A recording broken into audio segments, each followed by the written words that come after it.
A Step into the Past Volume 24 Chapter 7 Book 24 Chapter 07, Qixia Sword Meet. After Lan Gongyuan departed, Feng Fei interrogated with disdain, I heard she sleeps around. Is Great General interested in this kind of women? Xiang Xiaolong is walking her back to the main building. Taking in her words, he retorted, since when did I express any interest in her? How is Shizhen doing? Feng Fei proudly proclaimed, with Feng Fei personally instructing her, how bad can she turn out? Don't change the topic. How did you get involved with her? Xiang Xiaolong bitterly smiled, can you not use the words, get involved? It is so demeaning. Little brother and her are just platonic friends. She said she wanted to visit you and ask for your forgiveness, can I say no to that? Look at yourself. Earlier, you are so sweet and accommodating towards her, as if she is your own sister. The minute she left, you began criticizing her and portraying her as somebody without any good attributes. Covering her mouth as she giggled, Feng Fei warned, this is how a jealous woman looks like.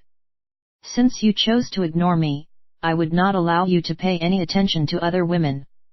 Otherwise, you'll get it from me. By now they have arrived at the stairs of the main building. Xiang Xiaolong was about to leave when Feng Fei held onto his sleeve and dragged him into the building. Turning around, she threw herself into his arms, whispering, is Great General thinking of leaving Feng Fei behind and leaving by himself? Although Xiang Xiaolong is embracing a fragrant and enticing body, his mind is brimming with bitterness. He did plan to make use of the snowboard and slip away first while getting someone to take care of Feng Fei and the others. Unexpectedly, this peerless beauty with her matching intelligence has exposed his secret. He could not bear to lie to her but feared her overreaction should he choose to confess the truth. What should he do? Raising her exquisite face, Feng Fei pitifully squirmed, you need not reply. Your expression has given me the heart-rending answer. Xiang Xiaolong sighed with a breath, do you know that as long as I am alive, no one would dare to lay a finger on you? Feng Fei quizzed, didn't you mention that Zhang Xunlong will protect us? Xiang Xiaolong explained, the problem lies with your ex-lover and his close relationship with the Zhang Xun family. I just received news that due to Han Ji's facilitation, Liu Buwei and Zhang Xunlong had a 2-hour secret discussion. What do you think they are planning to do? Momentarily stunned, Feng Fei melancholically replied, since this is the case, why are you still abandoning me? Hit by a brainwave, Xiang Xiaolong mused, why don't you leave one day before me? I will meet up with you after that. Lord Longyang should be able to make the necessary preparations. Hugging him with all her strength, Feng Fei grieved, before knowing the result of the duel, how can Feng Fei leave Lin Ziyi? Fine. Do whatever you want with me. Feng Fei will leave my fate in your hands. Xiang Xiaolong can fully comprehend her helpless feelings of being alone and deserted. Based on her beauty and talent, all the men in the world would be won over by her.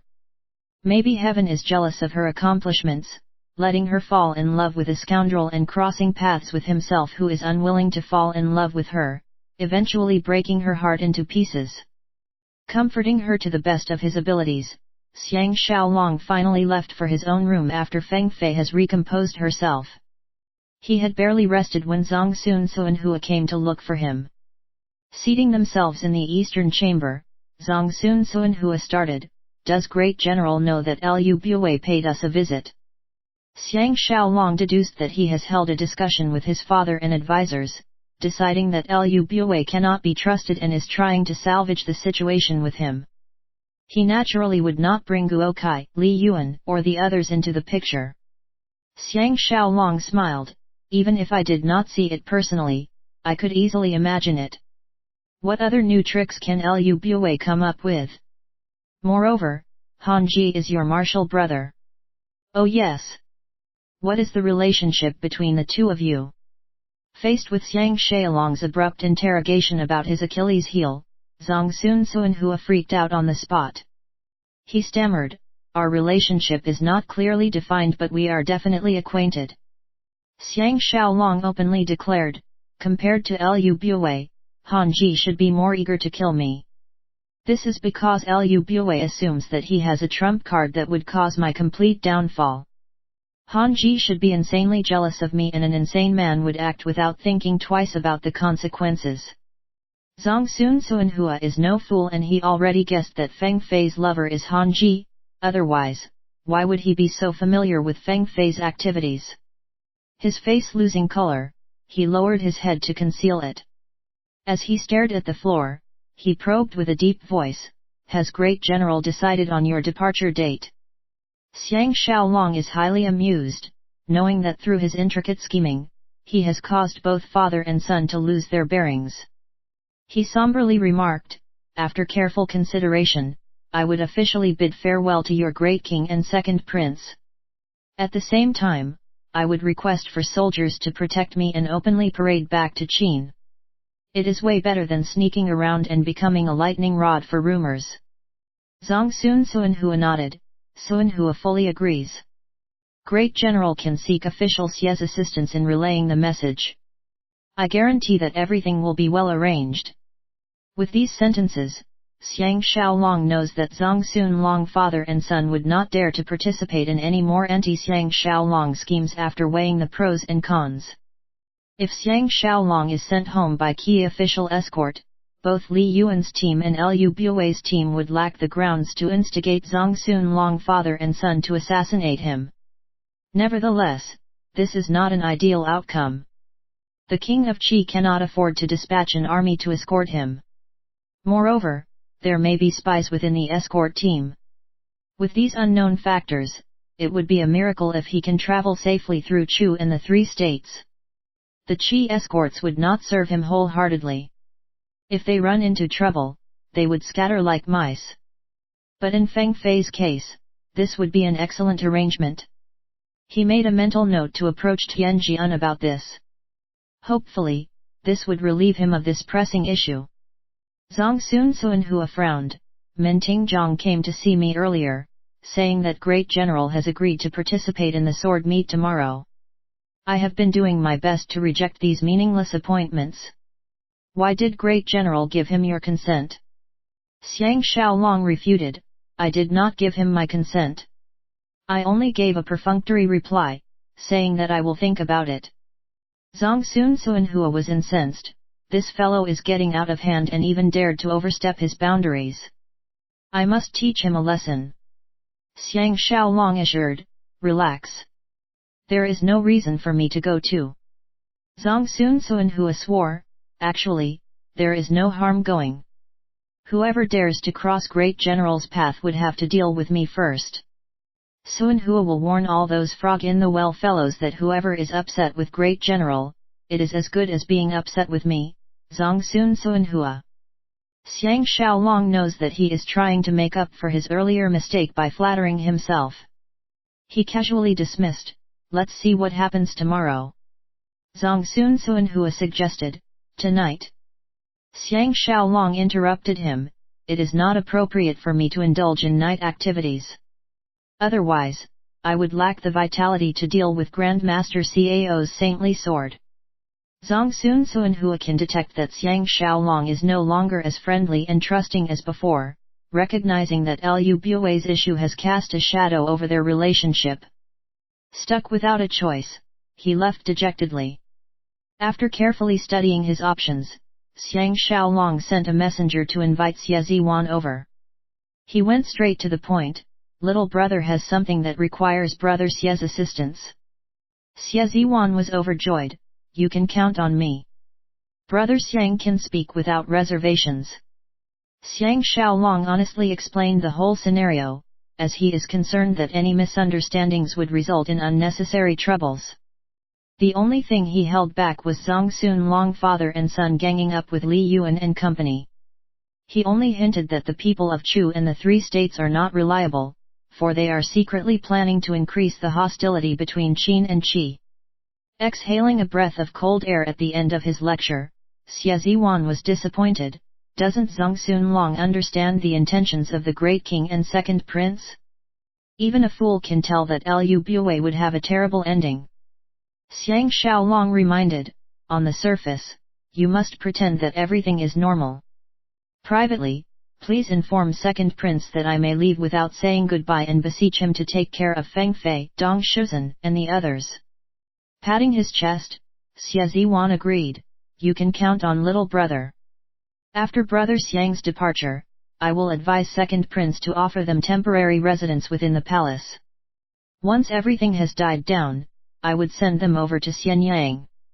His face revealing an expression of reluctance, Xie Ziwan sighed, without brother Xiang, life would be less exciting. Xiang Xiaolong chuckled, are you afraid that you cannot fool around anymore? His face turning red, Xie Ziwan prayed, wifey is much more lenient with little brother now.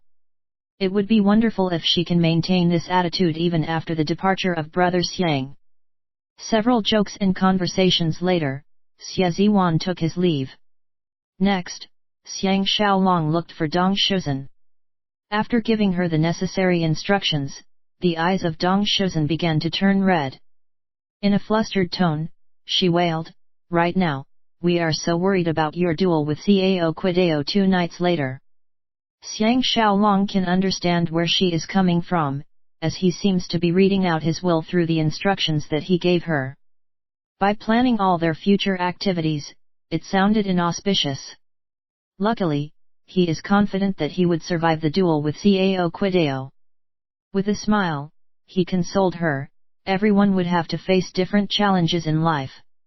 Your top priority is to train hard for your performances. In the future, you must come to Xianyang and perform for me. A grateful Dong Shuzhen leapt into his bosom. Embracing her alluring body, this is the first time Xiang Xiaolong could feel the absence of all 5 exual connotations. What he felt instead was an awesome borderless friendship that surpasses the kind of love between a man and a woman. Due to his past restraints, he was rewarded with this mind-blowing sensation. Within his heart, an immense fighting spirit began to stir. For his loved ones and for himself, he would fight till the end, never giving up and never surrendering. That night, everyone from the song and dance troupe gathered in the main hall for a pre-celebration. Regardless of their status, every person is exhibiting their support and enthusiasm for the troupe, unlike the fearful and selfish behavior that was witnessed earlier. During the banquet, Xiang Xiaolong officially announced that he would be inviting the Dong Shuzhen inherited song and dance troupe to Xianyang for a performance. All expenses will be borne by his Wu family, much to the delight of the crowd. Although Feng Fei is no longer actively involved, she was enjoying herself too. With Xiang Xiaolong's support, it is the equivalent of providing the song and dance troupe with a reliable backer. This is highly beneficial for the standing of the troupe. The only shadow looming over the celebration is Xiang Xiaolong's duel with Cao Quidao 2 days later. Of course nobody dares to mention this. Many people are wasted that night, including Feng Fei. Xiang Xiaolong, on the other hand, did not touch a single drop of wine. After carrying Feng Fei back to her room, he went to the rear garden all by himself to practice his saber skills. He can feel his cultivation of the saber improving by leaps and bounds. This was forced by Cao Quidao. After exchanging blows with this earth-shattering Grandmaster swordsman, he caught a glimpse of an unimaginable level of martial arts that he never thought existed. With the mind and the sword combined as one united force, the pressure radiating from this stance is several times more powerful than one who is fighting with ferocity or kamikaze adrenaline. In the past, Xiang Xiaolong is able to overcome other swordsmen mainly because of his deep knowledge of Mozi swordplay meditation, on top of his physical health and innate strength. During the duel, he is able to maintain absolute calmness and display the essence of the swordplay. Cao Quidao has unknowingly aroused his willpower, confidence, and an indescribable type of mental and physical strength combination. This newfound aura is critical to one's victory in battle. That night, he meditated for an hour before retiring to bed. Sleeping all the way till dawn, he woke up fully rejuvenated and felt so powerful that he can kill a tiger with his bare hands. Proceeding to the garden, he did some warm-up exercises before starting to practice his saber once again. Recalling that day when he scored victory with one saber stroke, causing Ma Qixia to discard his weapon and flee, he realized that besides mastering the precision of the attack, the main reason behind his success was that he was holding the saber with both hands. By following a samurai attacking style, the strength of his blow would increase by several folds. He can feel a sense of excitement surging within him, thinking that this may be the only way to counter Cao's colossal strength. Finding the appropriate time and method to execute it is vital to its success. With a mere 10 strokes, he does not believe he cannot withstand the blows. Even if Cao has 3 heads and 6 arms, he would be able to counter him with his saber and scabbard combination. Moreover, the 10 strokes will be over in a flash. Remembering the earlier days when he was depressed and despondent, lacking confidence in even handling the 10 strokes, he could not help but feel amused. Deep inside, he was deeply grateful towards his good buddy Xiao Yuan. His earlier notions of fear and escape have disappeared without a trace. Now that he has completed all his preparations, he looks forward to face Cao tomorrow night with an undistracted mind. At the end of the duel, he would make use of the cover of the night to make good his escape, heading back to Xianyang to reunite with his wives and son.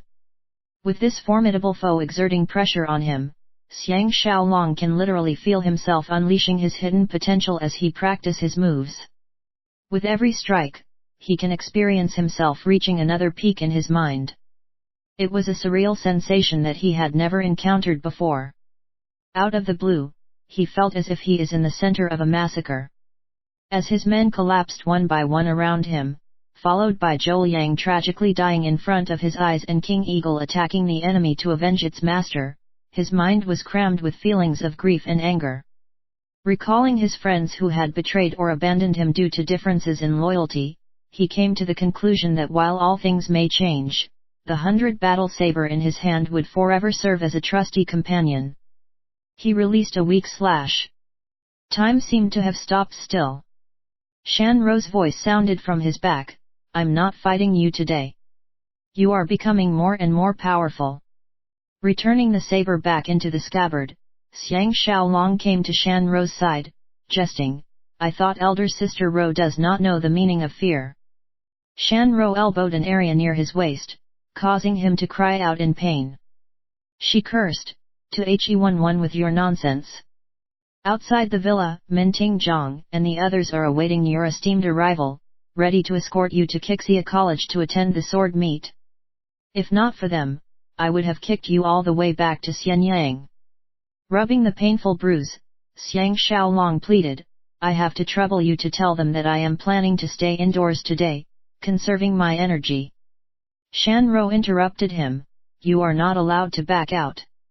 I am all excited and looking for someone to be my punching bag. Tell you what, you can tag along with me to join the festivities." Before Xiang Xiaolong can recover from his daze, Shan Ro is dragging him so hard that he stumbled along. More than 500 Qixia swordsmen are performing the opening formation named Sword Salute. Their movements are well synchronized and neat, resulting in an awesome performance. Xiang Xiaolong is seated at the VIP seats of the college parade square. On his right is Tian Jian, followed by Lu Buwei, while Tian Dan is seated on his left. Shan Ro has somewhat disappeared into the crowds. Each and every one of Linzi's rich and famous officials, ministers and even the royal family were in full attendance. It was a grand and imposing sight. There are plenty of warriors and commoners who are here to join in the festivities. With at least 4,000 of them in attendance, they filled the 4 corners of the parade square to the brim. At the end of the sword salute display, Tian Jian enthusiastically represented King Qixiang in reading out the rules of the meet. A Qixia tutor himself, Zhang Sunsuan, who led a pack of several tutors and swordsmen into the parade square, simultaneously conducting tests for swordsmanship, riding and archery. Minting Zhang is a tutor too and wasted no time in showcasing his abilities. Seated on the other side of Tian Dan is Xie Ziwan. Skipping Tian Dan, who is in between them, he winked at Xiang Xiaolong, indicating the smooth execution of his requests. Lu Bue, who was chatting with Tianjian, suddenly leaned closer and proposed, "Let me escort Xiaolong to Qixia College tomorrow evening. This matter concerns the glory of our great Qin, we must have a decent entourage." Xiang Xiaolong thought to himself, "You can come, but I would certainly slip away and make you lose face in front of your men." Smiling in return, he could not be bothered with him. Unexpectedly, Tianjian overheard this exchange and interrupted, "Let me and Imperial Uncle escort Great General together," giving him a boost of courage. Xiang Xiaolong groaned to himself and helplessly agreed. On the other side, Tiandan chortled, "By now, First Mistress should have entered the palace in preparation for tonight's performance." Xiang Xiaolong found it hilarious, recognizing that he is trying to make small talk. Muttering a reply, he turned his attention back to the parade square. Coincidentally, a warrior happened to hit the bullseye on a target 200 steps away, earning a series of wild cheers. Compared to the ambience of Qin's hunting fair, the Qixia sword meet is much more inferior, illustrating the pathetic culture of martial arts in Qi vis-a-vis Qin. At this juncture, someone came to Tiandan's side and whispered a few sentences to him. After the man left, Tiandan faced Lu Bue and chuckled, "There is a challenger who is interested in dueling Imperial Uncle Shangke #1 swordsman. I wonder if Imperial Uncle is open to allowing Su Shang to enter the ring and have some fun." Xiang Xiaolong can smell a rat, deducing that it is Qi Yu instigating this fight, hoping to ruffle the feathers of his love rival.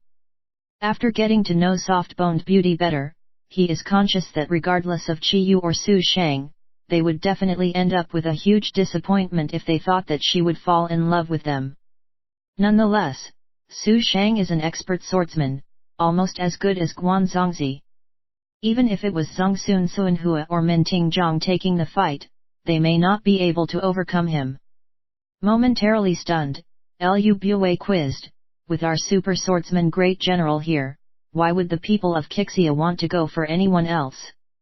Tianjian officially replied, "My royal father has just issued a strict decree that nobody is allowed to challenge Great General before and after his duel with Grandmaster Cao. Ma Qingjia has already been punished." Lu Bue lightly sniggered to conceal the awkwardness and unease in his heart. Tiandan's face darkened, as he is partly responsible for Ma Qingjia's case. In his mind, Xiang Xiaolong applauded this decision and also knew that it is Tianjian helping him in secret. He intentionally blurted, "Maybe it is brother Qi Yu who wants to have some fun with Commander Su." Realizing that Xiang Xiaolong has learned about the two men fighting over Lan Gongyuan, Lu Bue and Tiandan started to fidget unnaturally. Lu Bue was about to say something when the crowd suddenly erupted into loud cheering. As everyone turned their attention back to the parade square, the faces of Xiang Xiaolong, Tiandan, and Xia Ziwan had a change in expression. Shan Ro was proudly walking to the center of the square. She shrilly called out, "It is now the beginning of our dueling event. Shan Ro wishes to seek the guidance of Tian Bang." Tiandan violently shuddered once, knowing that Shan Ro is banking on her husband Xia Ziwan's rising authority, openly bullying him and is now using his precious son as a revenge target. Although Tian Bang's swordsmanship is above average, it cannot be compared to Shan Ro, who happens to be one of Cao Quideo's top disciples. Fighting her is as good as sending him to the slaughterhouse. If Tian Bang were to reject her, he can forget about raising his head high up again. Moreover, his opponent is a female, exacerbating the situation. Zongsun Suanhua and the other senior disciples who are organizing the sword meet are thrown into disarray, not knowing how to resolve this kind of scenario. Seated at the back of the grandstand, Tian Bang's face turned deathly grey.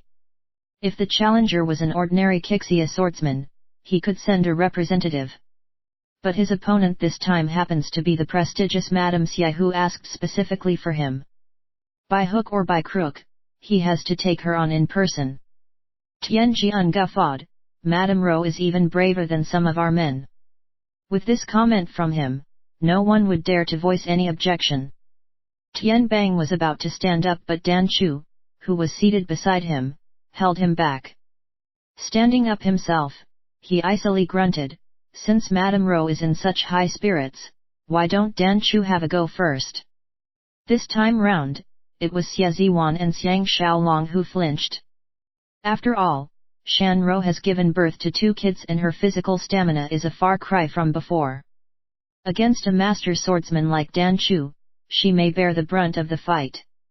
Left without a choice, Xiang Xiaolong boisterously laughed before Shan Ro can reply, "My hands are itching too. Let little brother have this fight on behalf of Madame Ro." In a split second, the entire crowd exploded with deafening cheers, drowning out Shan Ro's protest and objection.